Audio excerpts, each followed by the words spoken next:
चलिए students, last class में हम लोग पढ़ रहे थे पदार्थों का वर्गीकरण। और हम लोग वर्गीकरण पढ़ते हुए कार्बनिक और अकार्बनिक पदार्थों पर पहुंचे थे। और साथ ही साथ आपको ये भी बताया गया था कि कार्बनिक रसायन क्या होती है। हम उसको फिर से दोहरा दे रहे हैं। कार्बनिक रसायन रसायन विज्ञान की वह शाखा है जिसके अंतर्गत हम कार्बन और उसके यौगिकों का अध्ययन करते हैं। कार्बन और उसके यौगिकों का अध्ययन करने वाली शाखा को हम लोग बोलते हैं कार्बनिक रसायन। ठीक, हम लोग ये भी बात कर चुके थे कि यदि किसी कार्बनिक यौगिक में मुख्य रूप से कार्बन और हाइड्रोजन अगर तत्व उपस्थित हैं तो ऐसे कार्बनिक यौगिकों को बोलने लगते हैं हम हाइड्रोकार्बन। हाइड्रोकार्बन कहते हैं। ठीक, किसी भी यौगिक को पढ़ने से पहले हमें उसका नामकरण पता होना चाहिए। इसलिए हम सबसे पहले बात करते हैं कि हाइड्रोकार्बन का नामकरण हम कैसे करेंगे, यानी नोमेनक्लेचर या नामकरण हम कैसे करेंगे। क्योंकि जब भी हमारे यहाँ कोई नया मेहमान आता है तो सबसे पहले हम लोग उसका नामकरण करवाते हैं, ज़रूरत भी है।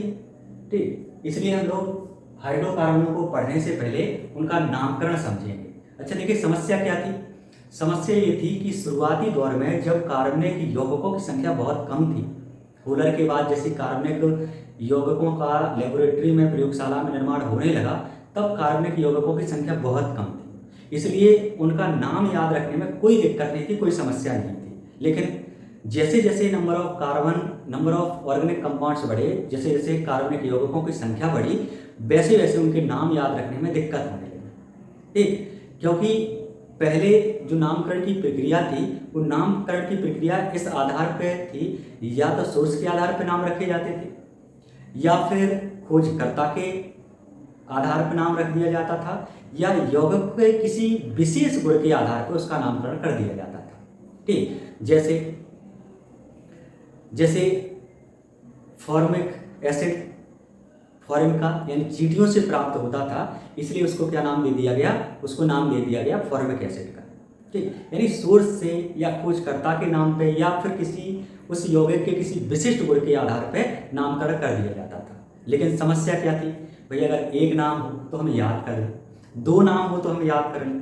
लेकिन समस्या तो ये थी, जब number of organic compounds increase हुए, जब कार्बनिक यौगिक की संख्या बहुत ज़्यादा हो गई, तब उनके नाम याद रखने में दिक्कत हो गई, या उनका नाम हम इतना कैसे याद रखें, दिक्कत होने लगी। और ये दिक्कत हमारे साथ नहीं थी, ये देश के विदेश के सभी साइंटिस्ट के पास, सभी वैज्ञानिकों के पास एक समस्या खड़ी हो गई कि हम इतने सारे कार्बनिक यौगिकों का नाम कैसे करें।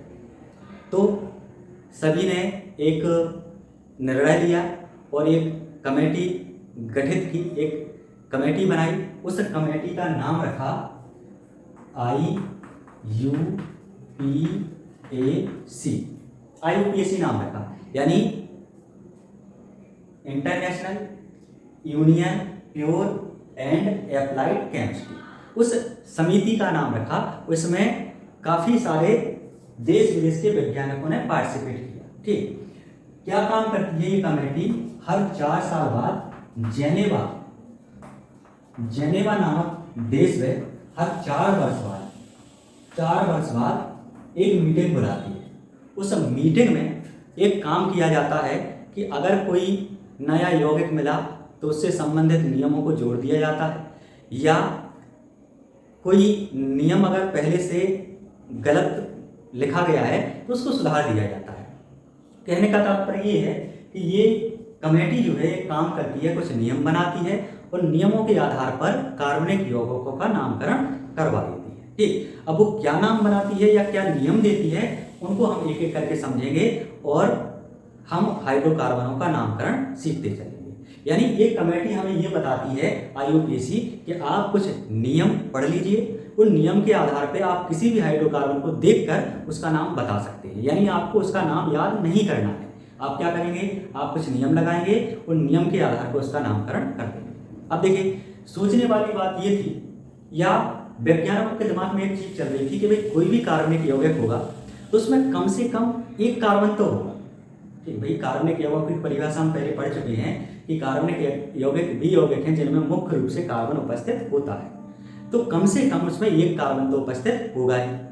तो सबसे पहले ये विचार रखा गया कि भाई अगर हमें कार्बनिक यौगिकों का नामकरण करना है तो सबसे पहले हमें कार्बनिक यौगिक में उपस्थित नंबर ऑफ कार्बन एटम को बताना होगा। ठीक, तो उन्होंने कमेटी ने एक बात रखी, एक नियम दिया कि भाई हम शब्द मूल के द्वारा या इसको बोलते हैं हम रूट वर्ड,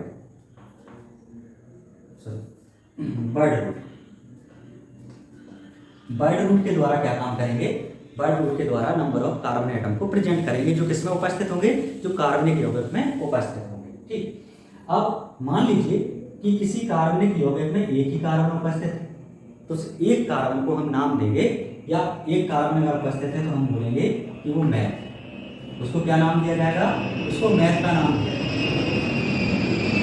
अगर किसी कार्बनिक यौगिक में दो कार्बन प्रेजेंट है तो हम लोग क्या नाम देंगे, उसको नाम देंगे हम एथ, हम उसको लिखेंगे। अगर 3 कार्बन है तो हम नाम देंगे प्रूफ का, प्रूफ। अगर 4 कार्बन उपस्थित है किसी यौगिक में तो हम नाम देंगे उसको ब्यूट, ब्यूट। ठीक है, इसी प्रकार से अगर 5 कार्बन उपस्थित हैं तो पेंट हम नाम देंगे। 6 कार्बन उपस्थित हैं तो हेक्स नाम देंगे। 7 कार्बन उपस्थित हैं तो हम हेप्ट नाम देंगे। 8 कार्बन उपस्थित हैं, 8 कार्बन उपस्थित हैं तो हम नाम देंगे ऑक्ट का।